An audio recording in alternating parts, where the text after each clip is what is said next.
Welcome, gamers, weebs, and nerds alike. With AAA games starting to become less and less original or showcase anything new and unique, 2024 has given way to some absolutely amazing indie games, which some could argue are better than their AAA counterparts. So in today's video, we think it's time to shine some light on what we think are some of the best indie games and hidden gems in modern memory. Don't forget to like and subscribe for more geek content, and let's dive into the list. First up on our list, we have Mega Crit's Slay the Spire. Slay the Spire breathed new life into the roguelike genre with its innovative blend of deck-building mechanics and strategic gameplay. Players embarked on a journey through procedurally generated levels, assembling decks of cards to combat foes and overcome numerous challenges. The game's addictive progression and strategic depth ensured that each run was unique and a compelling experience. Slay the Spire's fusion of strategy, exploration, and deck-building creativity solidified its place as a must-play indie title. I'm personally a sucker for TCGs and strategic deck builders, and this game really scratched that itch for me at the time of playing it. It really is a unique blend of the roguelike and deck-building genres, like I stated before, that I can't help but recommend enough. Next, we have Divinity Original Sin 2. This game might be stretching it a little bit, but I'm going to make an allowance since Larian is technically an indie studio, and they didn't really get super recognized and big until BG3 released last year. But if you enjoyed Baldur's Gate 3, you will undoubtedly love Divinity 2. This has all the same freedom and creation, but with their own universe and lore. You can make a human, elf, lizardman, dwarf, or undead of one of those four, or go with one of the pre-made characters. There's a wide selection of classes and traits, the world is huge and has so many hidden areas to explore, characters to learn about, and dive deep into all their own unique backstories and motivations. There's a multitude of different spells and weapons, which create endless ways to complete a quest or encounter. This game equates to a beautifully written, acted, and enjoyable homebrew D&D campaign.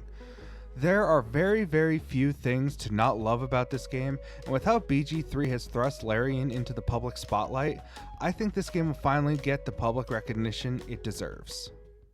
Next up on our list is Hotline Miami. Denaton Games' Hotline Miami thrusts players into a neon-soaked fever dream of violence and rhythm-driven chaos. Set against a backdrop of pulsating music and vibrant visuals, this gorgeous top-down action game offered an intense experience. Players embraced the role of a hitman, leaving a wake of destruction in their path. Its challenging gameplay demanded precision and strategy. This forced players to dance with death as they carved a bloody path through the neon-lit underbelly of society. Hotline Miami's mesmerizing soundtrack and distinctive visual style transformed it into a hypnotic and unforgettable gaming experience that still leaves players baffled to this day. Next, we have Dead Cells. This game, I think, caught a lot of people by surprise with how well it took the Metroidvania roguelike genres and executed on them. The game loop is very fun and rewarding, which keeps you hooked for hours on end. The endless amount of weapons and abilities make trying new things fun and rewarding. The game is difficult, but not overly so, and rewards you for being good, such as clearing a level in a certain time frame by unlocking a door with chests that have new blueprints and items. The music is really well done here, and all of the boss encounters are fun and unique, making getting to the boss and beating them feel like an accomplishment. There's also multiple DLCs for this game, including a collaboration with Castlevania, which has you fighting Dracula at the end. So if you want an exciting and addictive Metroidvania game loop, this is for you.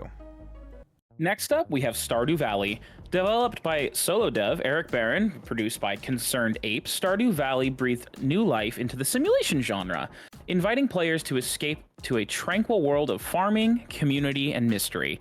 With its relaxing gameplay and charming aesthetics, players found solace in cultivating crops, raising animals, and forging friendships and relationships with the townspeople. It also had a simple, yet satisfying combat system with the dungeon delves players can embark on through the local cave system and the Skull Dungeon. Stardew Valley's sense of community extended beyond the digital borders, fostering a passionate fan base that embraced its heartwarming escapism. They can even still be found at the live in-concert events. Highly recommend. It became a place of respite where players could embrace a simpler life and bask in the joy of nurturing a virtual homestead. Now for something on the complete opposite side of the spectrum, we have Dave the Diver. This caught me by surprise with how fun and relaxing it is. You play as the titular Dave, who is, well, a diver and ends up helping run a sushi bar. So during the day, you go out and dive, collect all sorts of aquatic life from the shallow pools to the deep depths of the ocean. There's many different tools such as underwater gliders, salvage drones, nets, and different kinds of harpoon guns. Then at night, you help set up the menu, decorate the bar, and help run the restaurant, making money and tips so you can go buy new recipes, hire new staff, and get new and better tools to help you dive. It's such a relaxing and fun game loop with a nice soundtrack and good pixel art style. Before you know it, you spent 40 minutes diving the depths, fighting sharks, catching blobfish, and oh yeah, finding out Atlantis and merpeople exist. It was nominated for Best Indie Game last year, and deservedly so. If you want a relaxing game about fishing and running a restaurant, well, here you go. Next up, we have Hades. Supergiant Games' Hades is an amazing entry in the roguelike genre with its dynamic combat, compelling narrative, and breathtaking art style.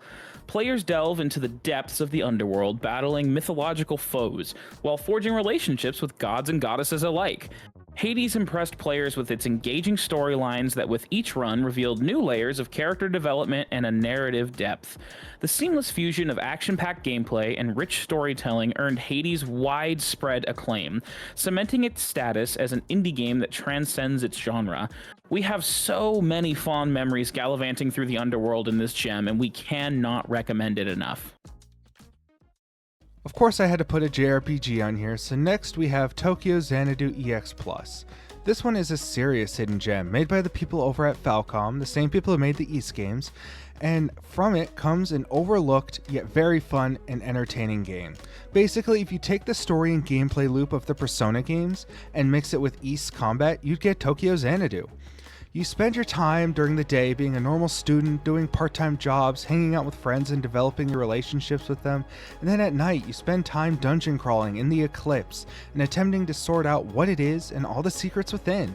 It's obviously not as big or flashy as the Persona games, but it still has its own fun, charm, and personality. A lot of the characters are pretty well thought out and enticing. The combat is a lot of fun and streamlined, focusing on weaknesses and swapping between characters. There's plenty of mini-games like skateboarding and arcade games to keep things fresh, and all around this is just a great time.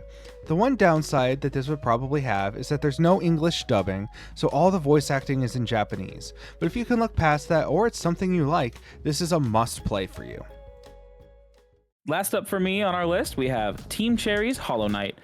Hollow Knight emerged as a masterpiece of the Metroidvania genre, plunging players into the hauntingly beautiful world teeming with secrets and challenges.